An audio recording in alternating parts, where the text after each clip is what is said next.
Hey guys, welcome back to Deepa के व्यंजन channel. आज जो रेसिपी मैं आप लोग के साथ शेयर करने वाली हूँ वो है पंचरत्न दाल, जिसे पंचमेल दाल भी कहते हैं। ये दाल राजस्थान की बहुत ही फेमस कुजीन है। तो चलिए इस आसान सी, मजेदार सी और स्वादिष्ट रेसिपी को शुरू करते हैं।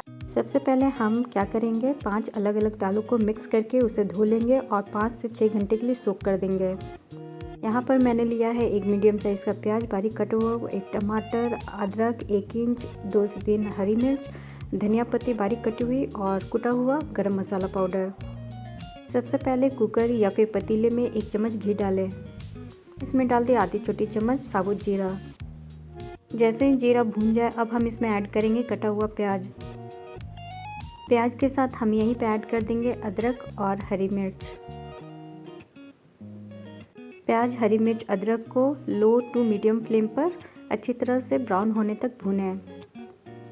जैसे ही प्याज सुनहरा भून जाए अब हम इसमें ऐड कर देंगे पंचमेल दाल। अब दाल को मीडियम फ्लेम पर 5 से 6 मिनट तक भून लें। इस पे ऐड कर दें आधी छोटी चम्मच हल्दी पाउडर।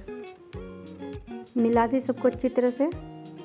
अब हम इसमें करीब 300 ml पानी डालेंगे। साथ में डाल दें नमक स्वाद अनुसार। सबको अच्छी तरह से मिक्स कर दें। अब प्रेशर कुकर का ढक्कन लगा दें और इसे 5 से 6 सीटी आने तक मीडियम फ्लेम पर कुक करें। जब तक दाल गल रही है हम इसके लिए तड़का तैयार कर लेंगे। पैन को गरम कर लें। अब इसमें डाल दें 1 टेबलस्पून ऑयल और 1 टेबलस्पून बटर। जैसे ही बटर मेल्ट हो जाए अब हम इसमें ऐड कर देंगे टमाटर। टमाटर को लो फ्लेम पर बटर के साथ अच्छी तरह से कुक करें। जैसे ही टमाटर सॉफ्ट हो जाए अब हम इसमें ऐड करेंगे कुछ मसाले, जैसे आधी छोटी चम्मच जीरा पाउडर, आधी छोटी चम्मच धनिया पाउडर, हींग 1 चुटकी। मसालों को अच्छी तरह से मिक्स कर दे। अब इसमें डाल दे हल्दी। ध्यान रखें हमने दाल में भी हल्दी डाली है। इसमें डाल दे कश्मीरी लाल मिर्च पाउडर करीब 1 छोटी चम्मच। मिला दें सबको अच्छी तरह से। अब हम इसमें डाल देंगे बारीक कूटा हुआ गरम मसाला पाउडर। मसालों को अच्छी तरह से मिक्स कर देना है। यहाँ पर प्रेशर कुकर का 5वां सीटी भी कंप्लीट हो चुका है। गैस का फ्लेम बंद कर दें। मसाला भी ठंडा हो चुका है। अब हम इसमें ऐड करेंगे 1 कटोरी दही। दही ऐड करने के पहले गैस का फ्लेम बंद कर दें। अब इसे मसालों के साथ अच्छी तरह से मिक्स कर दें। अब हम यहाँ पर गैस ऑन कर देंगे और मसालों को चलाते हुए लो फ्लेम पर भून लेंगे। जैसे ही मसालों से खुशबू आने लगे अब हम इसमें डाल देंगे कुक किया हुआ दाल को डालें और अच्छी तरह से स्पैटुला से इसे मिक्स कर दें। 5 मिनट के लिए इसे ढक्कन लगाएं और लो फ्लेम पर कुक करें। 5 मिनट के बाद आप कवर हटा के देखेंगे दाल इस तरह से बनकर तैयार होगी। दाल की कंसिस्टेंसी बिल्कुल परफेक्ट है।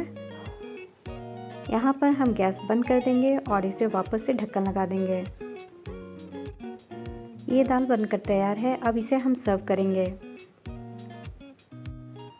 होटल जैसा लुक देने के लिए आप इस प्रकार से सर्विंग बाउल में इसे सर्व कर सकते हैं। आप देख सकते हैं दाल की कंसिस्टेंसी काफ़ी अच्छी है, कलर भी काफ़ी अच्छा है और स्वाद में तो मत पूछिए। आप जब बनाएंगे तभी आप बता पाएंगे कि कितना स्वादिष्ट बना है। लास्ट में हम इसे गार्निश करेंगे हरी धनिया पत्ती से। इसको और भी जायकेदार बनाने के लिए हम इसमें 1 क्यूब बटर का डाल देंगे। दाल की ये रेसिपी आपको कैसी लगी प्लीज़ कमेंट बॉक्स में अपना व्यूज़ ज़रूर लिखें। वैसे तो राजस्थान में इसे बाटी के साथ सर्व किया जाता है, पर आप इसे रोटी या पराठे के साथ भी खा सकते हैं। यदि पंचरत्न दाल की ये रेसिपी आप लोग को पसंद आई हो तो प्लीज मेरे चैनल को लाइक, शेयर और सब्सक्राइब कीजिए। साथ में बेल आइकन को भी प्रेस कीजिए ताकि मेरे नए वीडियोस की नोटिफिकेशन आप लोग को समय समय पर मिलता रहे। मिलती हूँ इसी तरह एक स्वादिष्ट रेसिपी के साथ। तब तक के लिए bye, take care, keep watching.